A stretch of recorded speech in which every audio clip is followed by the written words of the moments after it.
Ya, pemirsa, pemerintah dan DPR telah menyepakati asumsi dasar ekonomi makro dan indikator pembangunan era APBN tahun 2027 dan pertumbuhan ekonomi nasional tahun depan ditargetkan bisa mencapai 6,5%.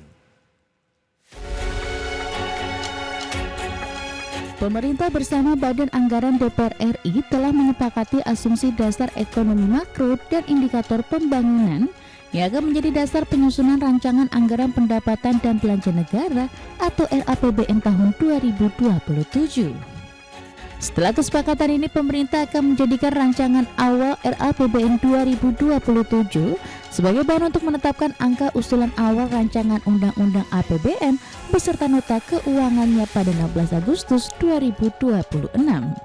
Kemudian akan dibahas lebih detail lagi bersama dengan Komisi 11 DPR sebelum akhirnya ditetapkan sebagai undang-undang pada akhir Oktober 2026.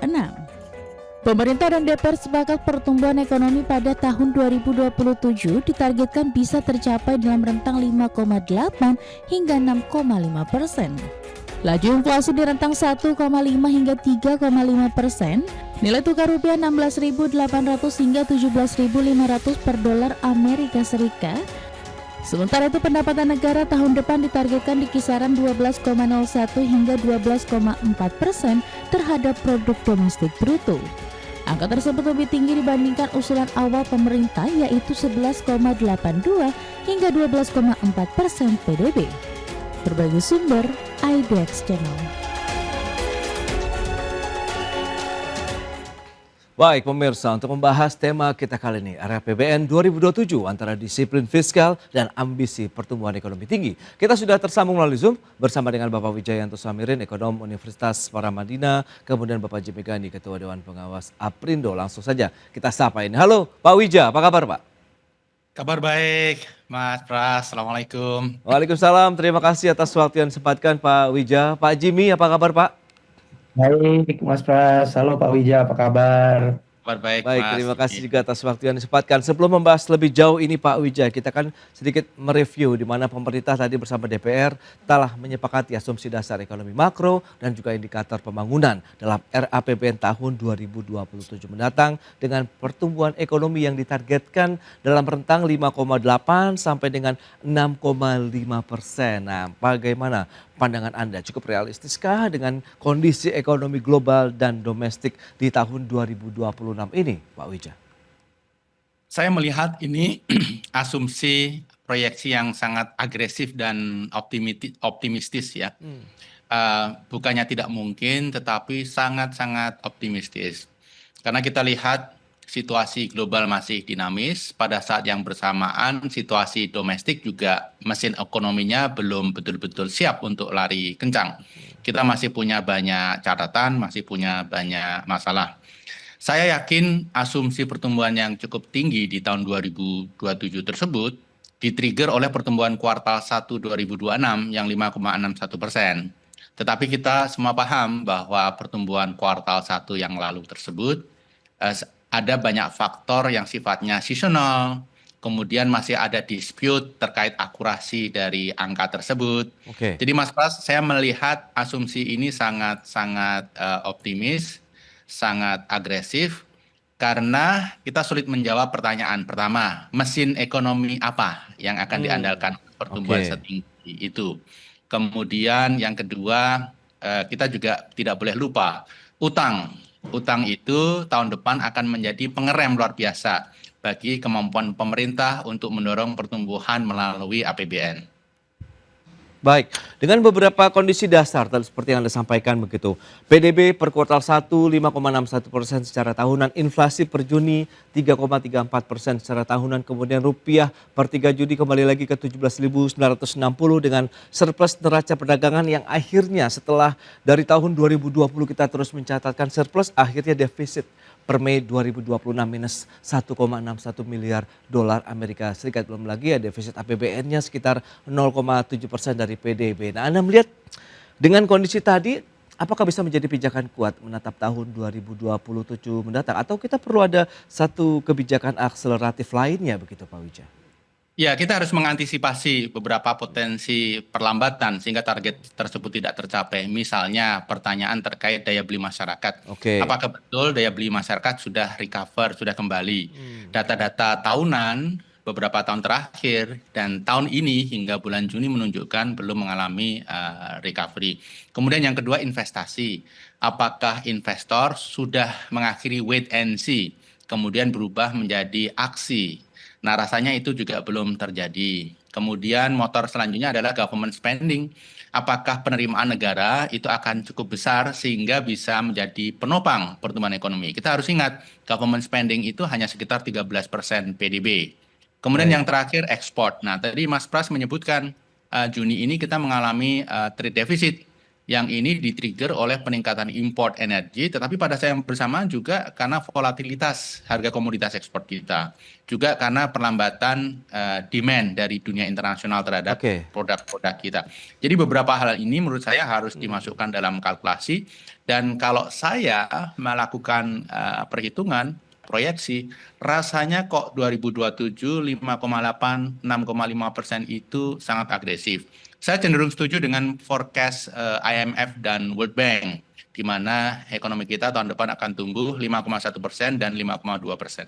Oke, dari sisi pelaku ekonomi. Nah, sekarang bagaimana dari sudut pelaku usaha retail khususnya yang berhubungan langsung dengan masyarakat dengan target pertumbuhan ekonomi tahun depan dengan asumsi dasar yang sudah disepakati antara pemerintah dan juga DPR. Bagaimana Anda melihat juga nih Pak Jimmy terkait dengan kebijakan fiskal tersebut? Apakah juga sudah memberikan optimisme juga bagi dunia usaha, Pak? Ya tentunya Mas Pras, kalau target pertumbuhan ekonomi yang tinggi ini kan menjadi harapan kita semua ya. Ya. Dunia usaha pada prinsipnya menyambut baik apabila kebijakan fiskal itu diarahkan untuk menciptakan stabilitas ekonomi, meningkatkan investasi, serta menjaga konsumsi domestik. Tapi tadi juga disampaikan oleh Pak Wija ya bahwa kita juga mesti ngelihat realita yang ada gitu. Jadi optimisme tersebut semakin kuat kalau misalnya kebijakan yang disusun juga mampu diterjemahkan menjadi iklim usaha yang kondusif, regulasi yang konsisten, serta memberikan kepastian bagi pelaku usaha untuk terus berinvestasi dan berekspansi. Jadi betul-betul angka 5,6% lebih itu betul-betul bisa diwujudkan karena iklim usahanya memang kondusif gitu. Nah, bagi sektor retail sendiri, pertumbuhan ekonomi akan sangat ditentukan oleh terjaganya daya beli masyarakat. Iya. Seperti yang tadi salah satu yang disampaikan oleh Pak Wija. Jadi berdasarkan data BPS kan kita konsumsi rumah tangga ini masih memberikan kontribusi yang paling besar ya, 52-54% secara histori. Artinya menjaga daya beli masyarakat ini tetap menjadi salah satu kunci dalam mencapai target pertumbuhan ekonomi yang tadi telah ditetapkan oleh pemerintah gitu. Itu dia, apakah akhirnya dari sisi konsumsi rumah tangga masih bisa tetap menjadi motor penggerak ekonomi atau justru ada kekhawatiran belanja pemerintah yang lebih selektif justru akan mengurangi daya dorong terhadap konsumsi masyarakat dan berdampak terhadap dunia usaha khususnya retail? Kita bahas lebih jauh di segmen berikutnya. Kita akan jeda sebentar Pak Wija dan juga Pak Jimmy, dan pemirsa tetaplah bersama kami. Ya, terima kasih Anda masih bergabung bersama kami dalam Market Review pemirsa. Dan berikut ini kami akan sampaikan sejumlah data. Yang pertama kita akan cermati dari sisi asumsi ekonomi makro RAPBN tahun 2027 yang sudah disepakati antara pemerintah dan juga DPR. Ya, seperti yang bisa Anda saksikan untuk PDB kita 5,8 sampai dengan 6,5%, inflasi sampai dengan 3,5%, rupiah per dolar Amerika Serikat sekitar 17.500-an, kemudian yield SBN-nya 6,5 sampai dengan 7,3%, sementara harga minyak mentahnya sekitar 70 sampai dengan 95 dolar Amerika per barrel, dan lifting minyak bumi diharapkan bisa menyentuh 620.000 barrel per hari, demikian juga dengan lifting gas buminya 990.000 barrel setara minyak per hari. Berikutnya, kita lihat postur APBN di tahun 2027, pendapatan negara diharapkan ini memang masih persentase 12,01 sampai dengan 12,4% dari PDB, perpajakannya tumbuh sekitar 10,16 sampai dengan 10,5% terhadap PDB, kemudian ada PNBP juga sampai dengan 1,89% terhadap PDB. Dan selanjutnya kita lihat postur APBN dari sisi transfer ke daerah ini 2,55 sampai dengan 2,79% PDB yang sempat juga cukup hangat begitu ya terkait dengan transfer ke daerah. Dan berikutnya ada defisit diharapkan ya sekitar 2,4% terhadap PDB ya. Itu dia dengan beberapa data yang tadi sudah disampaikan. Kita akan lanjutkan kembali perbincangan bersama dengan Pak Wijayanto Samirin, kemudian juga ada Pak Jimmy Gani. Nah, dengan menyikapi beberapa data tadi yang sudah disampaikan, kemudian Pak Jimmy juga menyatakan bahwa memang konsumsi rumah tangga masih menjadi andalan utama juga yang menjadi penggerak dunia usaha khususnya retail. Nah, bagaimana Anda melihat dengan kondisi saat ini begitu? Apakah konsumsi masyarakat kemudian ada upaya juga masyarakat yang dalam artian pemerintah lah yang juga selektif lebih sekarang melakukan efisiensi anggaran ini nantinya kan kemana begitu terhadap sektor retailnya sendiri Pak? Silakan Pak Jimmy. Iya Mas Pras, jadi menurut kami yang paling penting adalah kebijakan yang mampu menjaga daya beli karena daya belinya itu kan masif ya kontribusinya. Oke. Nah daya beli yang kita harapkan adalah kebijakan yang mampu menjaga daya beli itu secara berkelanjutan, bukan hanya mendorong konsumsi dalam jangka pendek karena kita ngelihat beberapa kebijakan kan memang membantu ya untuk menjaga konsumsi dalam jangka pendek. Nah, era APBN ya kita harapkan dapat memperkuat sektor-sektor produktif melalui penciptaan lapangan kerja, peningkatan produktivitas nasional, penguatan industri dalam negeri, serta menjaga stabilitas harga dan juga kelancaran distribusi. Jadi ketika masyarakat memiliki pekerjaan yang stabil dan pendapatannya meningkat, maka konsumsi otomatis akan tumbuh secara alami. Dengan demikian roda ekonomi dapat terus bergerak secara sehat dan berkelanjutan. Nah ini yang menjadi harusnya menjadi fokus ya. Kita ngelihat kan PMI kemarin kan turun kan. Iya. Jadi gimana supaya pemerintah ini bisa menjaga supaya produksi tetap berjalan, kita tetap dalam kondisi yang ekspansif dan produktivitas kita juga meningkat dengan Baik, ini menarik lapangan kerja. Baik Pak Jimmy, bahwa upaya untuk bisa menjaga daya beli masyarakat itu yang harus terus dilakukan oleh pemerintah. Nah Pak Wija, di satu sisi pemerintah ingin menjaga disiplin fiskal, namun di sisi lain membutuhkan belanja yang besar juga untuk mendorong pertumbuhan. Lantas bagaimana melihat keseimbangan antara dua tujuan tadi begitu Pak Wija? Ya, yang pertama perlu melihat betul aspek belanja, karena belanja ini yang bisa diatur oleh pemerintah ya. Oke. Jadi dipastikan belanja itu efisien dan efektif. Yang berlebih dipangkas. Pastikan setiap rupiah dibelanjakan dengan optimal, tidak ada pemborosan, tidak ada yang dicuri. Baik. Satu contoh misalnya program-program besar yang sudah berkali-kali kita bahas, ya kalau memang bisa dipotong, dipotong. Kemudian yang tidak kalah penting adalah perbaikan ke tepat sasaran, berbagai subsidi, berbagai bansos, BLT dan lain sebagainya. Karena total nilainya itu sekitar 1.000 triliun lebih dalam 1 tahun, dan berbagai pihak memperkirakan ketidak tepat sasarannya itu bisa 30% lebih. Oke. Jadi kalau ini kita bisa perbaiki akurasi data, pelaksanaan di lapangan, monitoringnya, ini dampaknya akan lebih besar dan akan banyak yang bisa kita hemat. Lalu dari sisi pendapatan, memang pemerintah berusaha menggenjot pendapatan pajak, tetapi harus hati-hati. Jangan sampai upaya meningkatkan pendapatan itu justru membuat iklim investasi buruk. Justru membuat para pengusaha takut sehingga kembali mau bergerak kemudian balik ke wait and see. Kemudian beberapa pajak yang terkait dengan masyarakat kebanyakan, UMKM, kalau bisa ditunda, ditunda dulu. Tidak harus dihentikan, tapi bisa ditunda hingga kondisi semuanya membaik. Nah, yang tidak kalah penting, Mas Pras, kalau ada selisih antara pendapatan dan pengeluaran itu kan kemudian utang. Ya. Sebagai solusi. Nah, manajemen utang ini harus hati-hati. Jangan sampai kita hutang terlalu gerasah-gerusuh, akhirnya dalam falas yang ada resiko currency dengan bunga yang tinggi dan lain sebagainya. Karena kita sudah betul-betul dalam situasi terjebak utang, jadi sebisa mungkin menerbitkan hutang baru itu harus dikontrol, harus diminimalisir.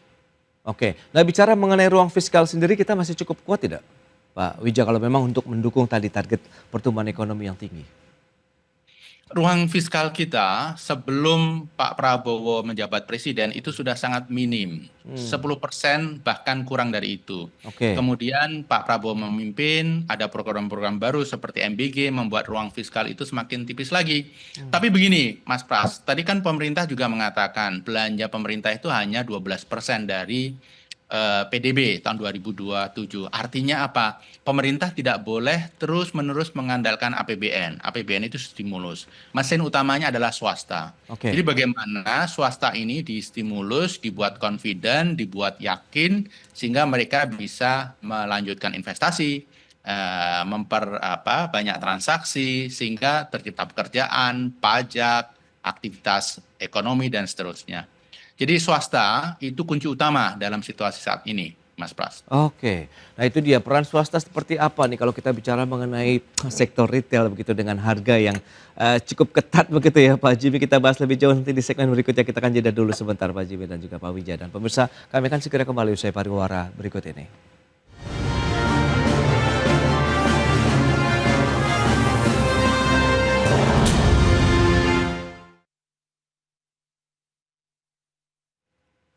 Baik, kita mulai lagi.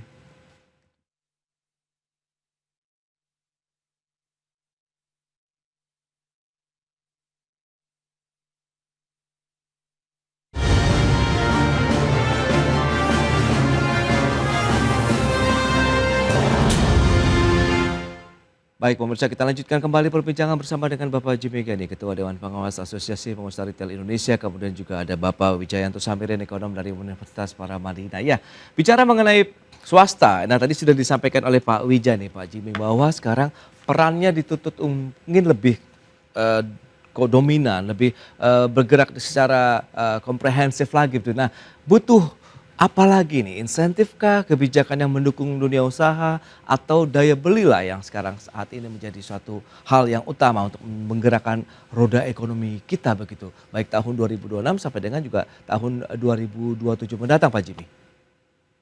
Iya Mas Pras, jadi kalau kita lihat kan tadi seperti yang disampaikan oleh Pak Wija ya, peran swasta ini penting sekali dan swasta ini kan sangat tergantung pada iklim dunia usaha ya, bagaimana kebijakan-kebijakan itu bukan hanya insentif-insentif dan subsidi saja, tapi bentuknya lebih kepada regulasi gitu. Jadi kalau dari sisi belanja pemerintah, seperti yang tadi sudah disampaikan juga, tentu perlu dikelola secara efektif dan efisien. Namun dari perspektif pelaku usaha, yang paling penting bukan besarnya anggaran itu sendiri, tetapi kualitas belanja tersebut juga dan dampaknya terhadap aktivitas ekonomi masyarakat ini, itu yang nantinya akan menentukan gitu. Apabila belanja diarahkan pada sektor yang memiliki multiplier effect tinggi, misalnya infrastruktur, logistik, penguatan industri, penciptaan lapangan kerja, maka dampaknya terhadap konsumsi masyarakat akan lebih berkelanjutan dan pada akhirnya memberi manfaat bagi sektor perdagangan dan juga retail ya utamanya. Baik, kalau kita bicara mengenai faktor penentu pertumbuhan sektor retail di tahun depan begitu, apa nih yang mendukung kira-kira? Apakah fiskal, suku bunga, kemudian lapangan pekerjaan, atau kepercayaan juga nih terhadap konsumennya sendiri, Pak Jimmy? Semuanya itu tentu berpengaruh ya, Mas Pras. Jadi kan kalau bicara daya beli itu harus digabungkan juga dengan trust gitu, kepercayaan. Apakah kira-kira ekonomi akan membaik gitu. Jadi kalau misalnya masyarakat itu percaya bahwa ekonomi akan membaik, yang selama ini kita bicarakan, sekarang kan konsumen lebih berhati-hati ya dalam membelanjakan keuangannya dan lebih selektif gitu. Nah kita berharap bahwa kalau semua kondisi udah lebih baik, kemudian juga ada iklim usaha yang baik, pekerjaan juga, pengangguran itu turun, konsumsi daya beli masyarakat juga sudah terjaga, itu juga kita akan lihat gitu nanti konsumsi akan berjalan dengan sendirinya. Jadi it's a combination of banyak faktor gitu ya, termasuk tadi insentif itu perlu tentunya, subsidi itu perlu, regulasi juga tidak kalah penting gitu untuk dijalankan, while tadi tetap juga kita butuhkan belanja pemerintah yang sifatnya efektif dan juga efisien serta selektif terhadap hal-hal yang bisa mempengaruhi nanti produktivitas sehingga pada akhirnya mempengaruhi Oke. daya beli masyarakat. Itu dia menjaga daya beli masyarakat, menjaga iklim usaha, tentu juga membutuhkan biaya yang tidak sedikit. Nah, Pak Wijaya, lantas bagaimana supaya bisa mengejar pertumbuhan ekonomi tinggi, strateginya bisa mendorong juga penerimaan negara itu bagaimana, Pak?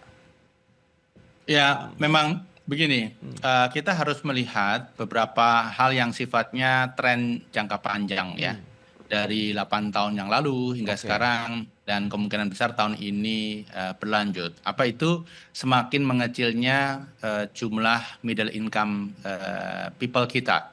Jadi masyarakat kelas menengah itu turun dalam 7 Oke. tahun terakhir dari 57 juta hanya menjadi 47 juta sekarang ini. Kemudian pada saat bersamaan populasi tumbuh 13 juta, artinya ada 23 juta orang baru menjadi penghuni di bawah kelas menengah.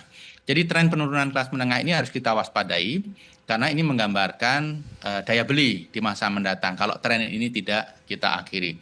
Ini juga menggambarkan potensi pembayar pajak di masa depan. Oke. Ini juga menggambarkan bahwa sektor-sektor yang menghidupi ekonomi kita adalah sektor-sektor yang informal yang tidak berdaya saing tinggi. Jadi yang tren jangka panjang itu harus diakhiri juga, Mas Pras, dengan perubahan struktur, perubahan kebijakan-kebijakan yang komprehensif dari berbagai lini fiskal, sektoral, moneter itu harus dilakukan, harus dikawal. Tapi yang jangka pendek, yang sifatnya untuk mempertahankan daya beli seperti stimulus itu juga harus terus dilakukan. Nah, saya tertarik untuk mengupas sedikit tentang laporan World Bank Juli yang lalu, di mana spending pemerintah yang sifatnya investasi itu multiplier efeknya 1,6 kali tahun berikutnya. Kalau yang sifatnya konsumsi itu 0 kali. Jadi seperti MBG dibelanjakan sekarang, tahun depan sudah nggak ada impact-nya. Tapi kalau bentuknya investasi, apakah itu infrastruktur, mendorong program-program padat karya, itu tahun berikutnya masih ada impact 1,6 kali, 1,6 kali, 1,6 kali, terus menerus. Jadi pemerintah harus melakukan kalkulasi ini, tidak hanya fokus kepada hal-hal yang sifatnya short term, tapi juga yang long term. Oke, tapi dengan kondisi seperti saat ini optimis melihat target pertumbuhan ekonomi tinggi kita di tahun 2027 seperti apa, Pak Wijaya? Saya melihat kita akan bertumbuh di sekitar 5 hingga 5,2%. Konsensus para ekonom itu kalau tahun ini kan 5%. Kalau tahun depan belum muncul ya konsensusnya. Tapi kalau kita lihat World Bank, IMF, dua-duanya 5,1, 5,2%. Dan mereka kan mempunyai data yang komprehensif ya, dari sisi paralel, kemudian dari sisi series ya tahunnya, dan mereka mempunyai model ekonomik yang sangat robust karena sudah memantau Indonesia dan banyak negara bertahun-tahun. Dan keduanya muncul dengan angka yang hampir sama, yang saya yakin mereka berdua tidak contek-mencontek begitu. Jadi saya melihat sekitar 5 hingga 5,2%. Nah, saya ingin meng-highlight bahayanya kalau kita memberikan atau mempunyai target yang terlalu tinggi. Karena begini Mas Pras, pertumbuhan ekonomi itu merupakan asumsi dasar APBN yang ini menentukan potensi penerimaan negara. Nah, dari penerimaan itu kemudian disusun pengeluaran. Nah, kalau penerimaannya saja tidak terrealisir karena pertumbuhan ekonomi tidak sesuai dengan yang ditargetkan, maka harus ada restrukturisasi spending. Nah, biasanya ini menimbulkan masalah inefisiensi, masalah governance dan lain sebagainya. Juga justru masalah ketepat sasaran dan dampak optimal bagi daya dorong pertumbuhan ekonomi. Jadi saya mendorong pemerintah untuk hati-hati menentukan target. Mending targetnya tidak terlalu tinggi tetapi valid dan doable daripada tinggi tapi kemudian tidak tercapai. Kita jangan mengulang tren yang sudah dilakukan oleh Pak Jokowi jilid 1, juga jilid 2. Dalam RPJMN itu target pertumbuhan ekonomi selalu tinggi. Berkali-kali disebutkan 7, 8 begitu ya, tapi dalam realitanya berkisar di angka 5%. Jadi 5,2% jauh lebih bagus asal berkualitas daripada tinggi tetapi tidak berkualitas. Itu dia. Pertumbuhan ekonomi yang berkualitas yang dirasakan langsung manfaatnya terhadap masyarakat dan dunia usaha itu yang ditantikan. Nah, rekomendasi Aprindo sendiri bagaimana untuk kita menyiapkan langkah yang lebih optimis di tahun depan? Silakan Pak Jimmy. Tadi selain apa yang sudah disampaikan oleh Pak Wijaya ya bahwa belanja negara ini difokuskan pada hal-hal yang sifatnya produktif, kita juga membutuhkan kejelasan di dalam regulasi yang mendorong terhadap produktivitas tadi gitu. Oke. Sehingga di dunia usaha ini bisa bergerak dan juga punya optimisme yang lebih tinggi, dan cenderung tidak wait and see. Tadi sudah disampaikan bahwa kalau kita bicara investasi itu dampaknya besar terhadap pertumbuhan ekonomi, dan ini saya rasa penting untuk dicermati gitu ya, supaya regulasi-regulasi yang ada itu justru mendorong investasi dan juga membangun kepercayaan daripada dunia usaha. Kalau misalnya dunia usahanya optimis, tentunya investasi dengan sendirinya akan meningkat, itu juga akan membuka lapangan kerjaan, regulasinya betul-betul dijaga supaya iklim usahanya baik, pekerjaan akan nanti ada untuk masyarakat, sehingga otomatis daya beli akan meningkat karena ada pekerjaan dan juga ada penghasilan, bukan hanya untuk pekerjanya saja tapi juga usaha-usaha yang sifatnya formal maupun juga informal gitu ya. Nah, pada akhirnya ini tentunya akan mendorong untuk daya beli itu terjaga gitu. Saya ingatkan kembali bahwa daya beli ini kan penting dalam rangka menjaga supaya konsumsi masyarakat itu bisa tetap dijaga ya, agar pertumbuhan ekonomi tadi bisa mencapai. Saya juga setuju bahwa kita sebaiknya memang melihat pertumbuhan ini bukan dengan agresivitas yang terlalu berlebihan. Sebaiknya perlu dipertimbangkan kembali. Yang penting adalah membangun trust, baik itu di tingkat domestik maupun juga internasional, agar kalau misalnya trust itu meningkat terutama untuk dunia usaha, juga investasi itu akan dilakukan dengan lebih agresif juga ke depannya. Itu saya rasa, Mas Pras, dari kami. Ya, pemirsa, Menteri Keuangan Purbaya Yudi Sadewa menegaskan pungutan pajak toko online guna menciptakan ekosistem bisnis yang lebih seimbang. Menurut Purbaya, banyak pelaku usaha konvensional yang menyampaikan keberatan karena nilai beban perpajakan yang mereka tanggung belum seimbang dengan pedagang di platform digital. Tambahan angle-nya adalah karena banyak pengusaha offline yang protes sama saya. Mereka bayar PPN, kau yang online nggak bayar. Gitu kira-kira, hanya itu supaya menciptakan playing field yang lebih seimbang. Mulai 1 Juli, Pak. Sepertinya itu. Baik pemirsa, untuk membahas tema kita kali ini, dilema UMKM dalam pengenaan pajak perdagangan daring. Kita sudah tersambung melalui Zoom bersama dengan Mas Tesar Sandikapura, Ketua Umum Indonesia Digital Empowering Community. Kemudian juga ada Ibu Hermawati Stiorini, Ketua Umum Asosiasi IUMKM Indonesia atau Aku Mandiri. Langsung saja kita sapa ini. Halo, Mas Tesar, apa kabar? Kabar sehat. Baik. Sama-sama, Mas Ran. Terima kasih atas waktu yang disempatkan. Dan kita langsung menyapa Ibu Herma. Apa kabar Ibu?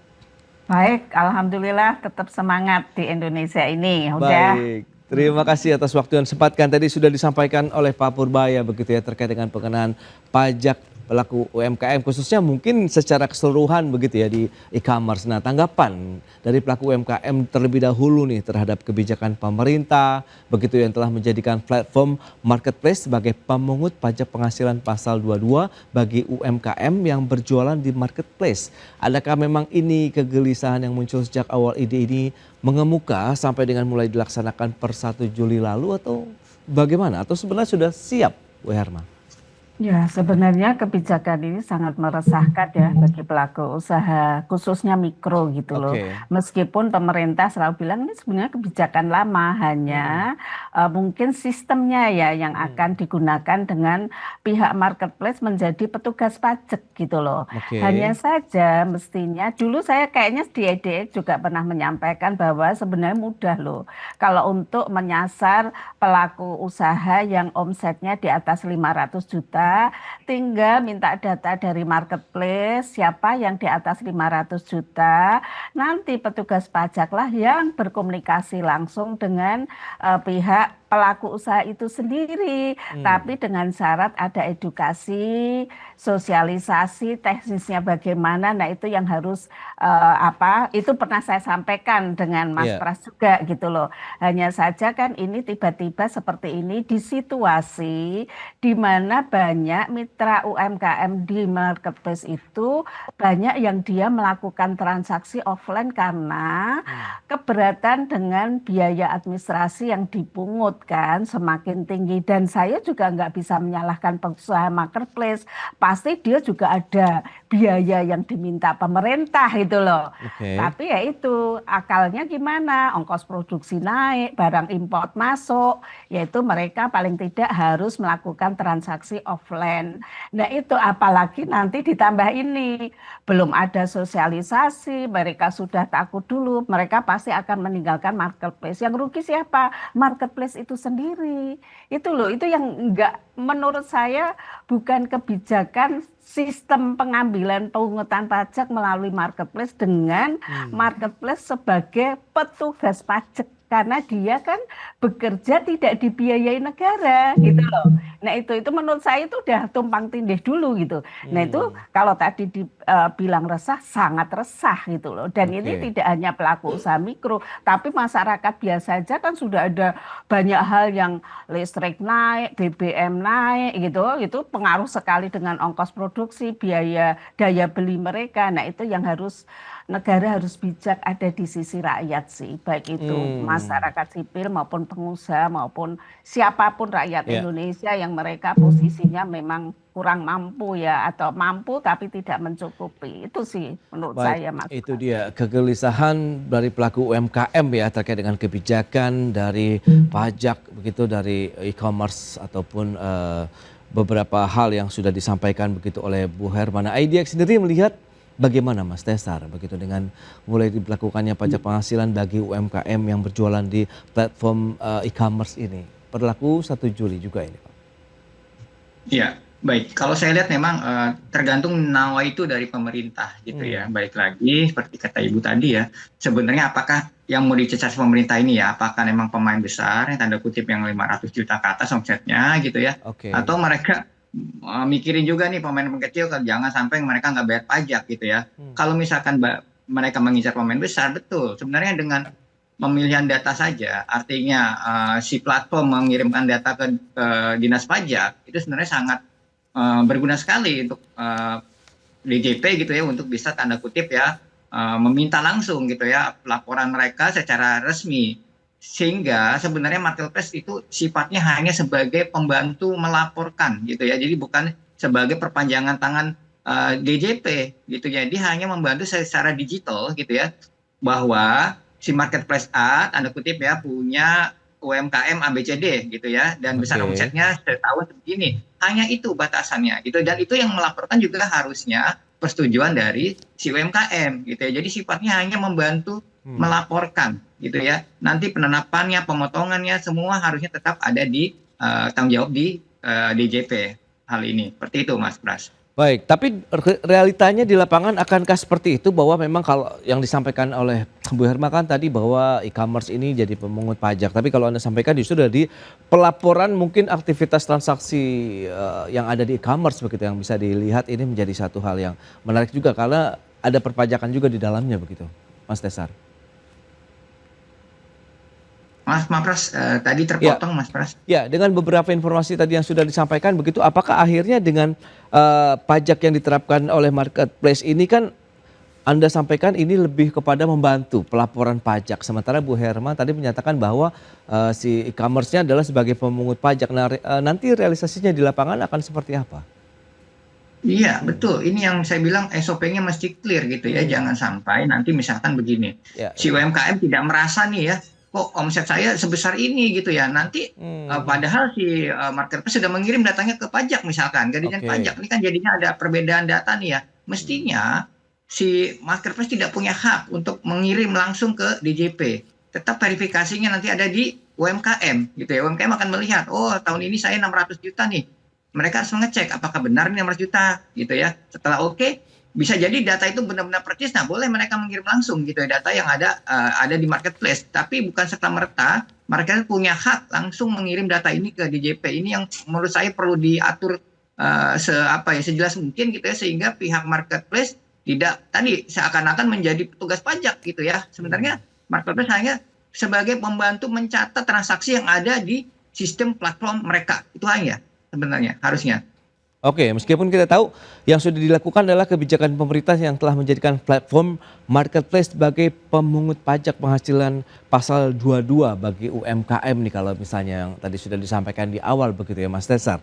Nah, Bu Herma, sejauh ini adakah upaya-upaya mungkin dari teman-teman pelaku UMKM begitu untuk bisa merapatkan barisan, mungkin bagaimana kita melakukan edukasi kah atau mungkin sosialisasi dengan kebijakan baru di pajak e-commerce ini begitu? Bu Herma. Nah, itu harusnya tugas negara kan? Harusnya tugas negara. Kalau dia bikin kebijakan satu, pasti sebelum ada kebijakan pun dia harus dengar pendapat dulu kan dengan stakeholder, misalnya pihak asosiasi pelaku UMKM-nya langsung, jangan yang dipanggil pihak Kadin, HIPMI gitu loh. Tapi asosiasi yang menaungi mikro ke bawah gimana, dilibatkan nggak? Itu yang pertama. Kedua, kan pelaku usaha mikro ini kan tidak pernah selama ini kan, maaf nih, mereka tahunya 500 juta ke bawah tidak bayar pajak gitu kan. Terus 600 juta berarti yang dipungut yang mana? Mereka takut yang kepotong 600 kan. Padahal yang dipotong 100 jutanya. Nah, butuh edukasi gitu loh. Edukasi kepada mereka. Yang ketiga adalah teknisnya bagaimana? Karena ini menyalahi aturan. Mosok pengusaha yang dia dibiayai oleh dia sendiri dengan mitranya di dalam platform itu, dia harus memungut pajak dari anggotanya. Itu kan tidak masuk akal gitu loh. Jadi pemerintah sudah menyalahi kebijakannya sendiri. Itu yang menurut saya ini tidak wajar. Ini tidak pantas dilakukan oleh pemerintah, khususnya pajak. Pajak bergerak sendiri. Mana pengusaha-pengusaha besar yang mereka mengecilkan pajaknya? Itu dicari. Terus kemarin yang katanya mecah-mecah itu ribuan, kemana mereka? Gitu. Jangan setiap ada kesalahan di pengusaha besar yang disasar malah yang mikro ke bawah. Itu yang menurut saya nggak fair gitu loh. Saya berharap pemerintah benar-benar bijak, jangan membuat ini situasi menjadi sulit bagi rakyat kita, itu sih. Baik, apakah dengan pengenaan batas minimum omset yang dikenakan PPh di e-commerce tersebut tadi 500 juta ini telah menjadikan pelaku UMKM dengan omset di bawah 500 juta akhirnya mungkin menjadi khawatir untuk naik kelas karena khawatir juga menjadi sasaran pengenaan pajak. Kita akan bahas nanti di segmen berikutnya Bu Herma. Mas Tesar, kita akan jeda dulu sebentar ya. Dan pemirsa tetaplah bersama kami. Ya, Anda masih menyaksikan Market Review dan kembali kami sampaikan data. Kita akan cermati bersama ada 4 platform loka pasar ataupun e-commerce di Indonesia begitu ya. Pemungut PPh pasal 22 untuk pedagang. Yang pertama ada Tokopedia, kemudian Shopee, kemudian ada Lazada dan Blibli. Itu dia 4 platform loka pasar yang pemungut PPh pasal 22 untuk pedagang. Berikutnya, estimasi pangsa pasar e-commerce di Indonesia di tahun 2025 ini cukup besar kalau kita cermati. Dari Shopee mendominasi 54%, kemudian menyusul Tokopedia, TikTok Shop 38%, Lazada 6%, kemudian Blibli 3%. Dan berikutnya target penerimaan pajak. Dari sisi pajak penghasilan di tahun 2026 ini diharapkan mencapai 1.209,4 triliun, kemudian PPN dan PPNBM 995,3 triliun, pajak bumi dan bangunan 26,1 triliun rupiah, pajak lainnya sekitar 126,9 triliun rupiah. Itu dia beberapa data yang sudah saya sampaikan. Kita lanjutkan kembali perbincangan dengan Ibu Hermawati Setiorini, Ketua Umum Asosiasi UMKM Indonesia, kemudian juga ada Mas Tesar Sandikapura, Ketua Umum IDEC.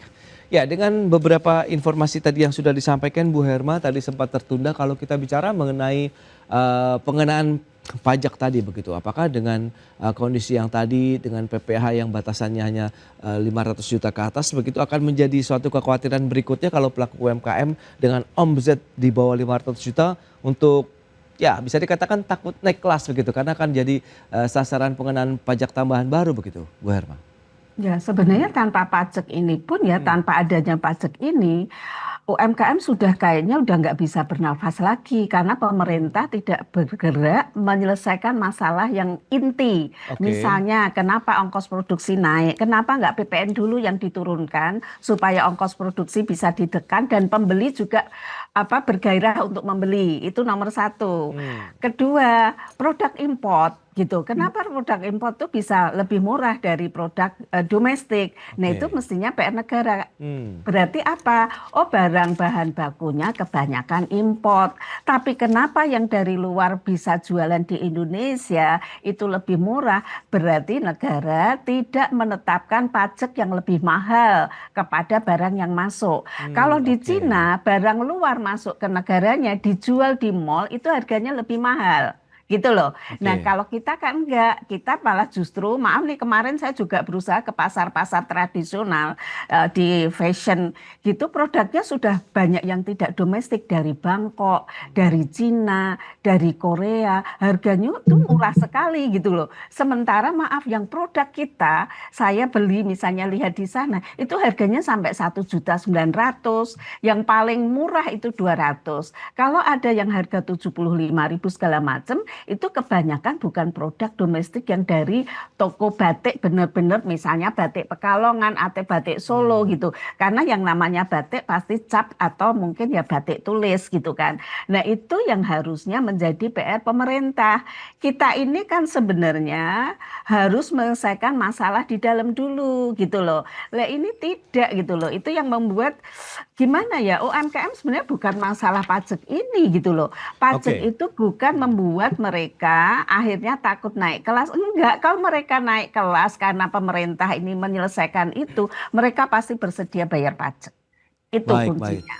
Nah ini menarik kalau kita sampaikan ini Mas Dasar dengan beberapa informasi tadi yang sudah diberikan juga oleh Bu Herma begitu ya, selaku pelaku usaha UMKM yang merasakan langsung begitu ya dampak dari kebijakan pajak e-commerce ini. Nah Pak Purbaya menyebutkan regulasi PPh untuk pedagang e-commerce adalah untuk tadi menciptakan kesetaraan antara pelaku UMKM offline dan juga online. Nah Anda melihatnya bagaimana? Kemudian salah satu yang banyak dikeluhkan oleh kalangan pelaku UMKM yang berjualan di e-commerce adalah mau fungsi juga dari platform e-commerce sebagai penarik pajak. Padahal penarikan pajak seyogyanya dilakukan oleh Ditjen Pajak sendiri. Nah IDX sendiri melihatnya bagaimana Mas Desa? Ya, jadi balik lagi ke dasar dari tujuan dari negara yang tadi Bu Herma pertanyakan gitu ya. Oke. Sebenarnya negara ini ingin mencari tanda kutip cuan di pajak para pemain mikro atau pemain besar gitu ya. Iya. Kalau saya setuju jika memang dicari yang dicecar adalah pemain besar, saya sangat setuju gitu ya. Artinya harusnya pemilik platform dalam hal ini marketplace gitu ya, itu sudah punya datanya gitu ya. Sudah punya datanya bahwa yang omsetnya triliunan atau miliaran itu si A, si B, si C gitu ya. Oke. Mestinya data inilah yang diberikan ke pemerintah tanda kutip untuk pajaknya dimintakan. Jangan sampai mereka punya omset besar tapi mereka tidak bayar pajak sama sekali. Kalau ini yang dikejar boleh. Tapi kalau saya lihat kan enggak nih. Supaya semuanya merasakan hal yang sama, kerepotan yang sama, dibuatlah cara tanda kutip pukul rata gitu ya, mulai dari yang kecil sampai yang besar dipukul rata lah, caranya sama gitu. Kalau menurut hemat saya harusnya tidak gitu ya, harusnya dibalik dari data yang sudah ada gitu ya, marketplace mengirim lah, taruhlah dicari 1 miliar ke atas omsetnya, dikirimlah ke DJP. Ini. Nah inilah diproses secara offline gitu ya, tidak usah platform dulu gitu loh. Oke. Platform tadi saya bilang hanya bantunya pencatatan, membantu UMKM melaporkan lebih mudah gitu ya, bahwa omset mereka setahun ini hanya 400 juta, misalkan hanya 600 juta. Itu membantu gitu ya, bukan berarti itu langsung dikirim ke DJP. Jadi sifatnya tadi saya bilang marketplace hanya sifatnya membantu pencatatan transaksi yang ada di digital. Seperti itu aja Mas Pras. Oke, dari sisi kesiapan infrastruktur, kemudian teknologi serta sistem pendataan pajak yang dimiliki oleh platform domestik sendiri saat ini seperti apa? Apakah memang masih perlu ada penyempurnaan lagi di sana sini, Mas Desar? Iya, kalau saya lihat, ini saya kebetulan pernah berkecimpung juga di dunia teknologi ya. Kalau saya lihat ini sangat kompleks gitu ya. Misalkan memang tanda kutip marketplace dipaksa ya untuk bisa melaporkan, mengirim API tanda kutip direct ke DJP. Itu saya lihat bahaya sekali. Pertama dari sisi security gitu ya, lalu juga keakurasi gitu ya. Lalu banyak sekali bisa jadi kemungkinan nanti hasilnya tidak match gitu ya. Dan ini semua nanti yang disalahkan siapa? Si platform atau si UMKM gitu ya. Nanti bisa salah-salahan nih. Oke. Jadi kalau menurut saya balikan dulu tujuan awalnya gitu ya, bahwa marketplace hanya sifatnya membantu pencatatan. Jangan sampai nanti si marketplace tadi sudah sibuk mengurusi hal-hal yang di luar perpajakan, gitu, tanda kutip gitu ya, ditambah lagi aturan baru dan dia harus mengurusi teknologi baru ya. Tentu ini tidak gratisan gitu ya, mereka siapkan server dan lain-lain gitu ya. Jadi menurut saya nih mumpung belum kadung ya dipakai gitu ya, minimal coba kita FGD lagi, kita rembuk lagi sebenarnya apa sih tujuan pemerintah melakukan ini. Itu dulu yang kita harus cari. Baik, baik. Nah, Bu Herma, lantas bagaimana dengan kebijakan yang akan dilakukan di bulan Juli ini? Kemudian tadi kesiapan juga yang masih perlu kita perkuat lagi begitu. Pelaku usaha UMKM yang mungkin memasarkan produk-produk mereka di e-commerce akhirnya akan seperti apa begitu, Bu? Langkah yang ditempuhkah? Mungkin ada kebijakan lain misalnya?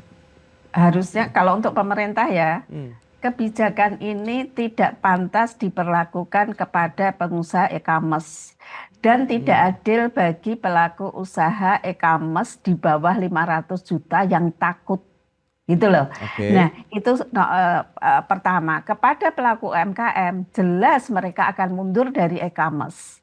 Dan yang ketiga, kepada e-commerce-nya pasti ini akan menguras energi, tenaga, dan uang. Dan bisa mengganggu server itu sendiri. Akhirnya apa? Mereka proses jual belinya akan terganggu. Dampaknya juga kepada dari e-commerce itu sendiri dan kepada UMKM itu sendiri. Nah ini yang tidak dilihat pemerintah. Pemerintah hanya melihat bagaimana aku bisa mendapatkan uang gitu loh. Dari pelaku UMKM gitu. Nah, yang selalu saya sampaikan dari tahun-tahun sebelumnya bahwa pemerintah itu mudah sebagai negara meminta data saja yang omsetnya per tahun ya, per tahun itu 500 juta ke atas. Dan pasti pengusaha e-commerce itu punya, karena yang saya dengar adalah mereka ini menggunakan kredit pajak. Jadi yang pendapatannya, omsetnya bukan pendapat ya, omsetnya 50 juta per bulan itu langsung dipotong. Nah gitu. Sementara kalau misalnya bulan depannya 20 juta gimana? Mereka mau mengembalikan nggak? Karena berarti pendapatannya itu dalam 1 tahun tidak ada 600 juta. Nah itu loh. Itu yang itu kan juga PR-nya dari pengusaha e-commerce itu sendiri gitu loh. Jadi menurut saya sih pemerintah terlalu memaksakan dengan cara supaya mendapatkan uang dengan menekan pengusaha e-commerce untuk memotong pajak. Baik, itu Dan dia. dampaknya itu kita gitu. Ya, beberapa poin yang sudah disampaikan dari sisi pelaku UMKM, kemudian dari kacamata IDEA kayak terkait dengan dari sisi mungkin sistemnya, bahwa kebijakan ini akan perlu mungkin dipantau, dievaluasi lebih jauh begitu selama proses ini berjalan, sehingga ada rasa tadi asas keadilannya juga tetap ada begitu dari sisi pelaku usaha yang memasarkan produk mereka di e-commerce, kemudian pelaku usaha e-commerce-nya sendiri begitu, dan win-win solutionnya pemerintah pun bisa mendapatkan pendapatan juga seperti yang diinginkan, yang tadi sudah disampaikan oleh Mas Desar. Nah itunya niat utamanya di awalnya seperti apa begitu ya dari penerapan kebijakan ini. Baik Mas Desar, kemudian Ibu Herma, terima kasih banyak atas informasi dan juga update yang sudah diberikan kepada pemirsa IDX Channel pada hari ini. Selamat melanjutkan aktivitas Anda kembali, salam sehat. Sampai berjumpa kembali Ibu Herma, Mas Desar. Terima kasih, salam sehat. Baik pemirsa, 1 jam sudah saya menemani Anda dalam Market Review, dan ikuti terus beragam informasi pilihan hanya di IDX Channel, TV bisnis nomor 1 di Indonesia. Saya Prasetyo Wibowo beserta seluruh kerabat kerja yang bertugas pamit undur diri. Terima kasih, sampai jumpa.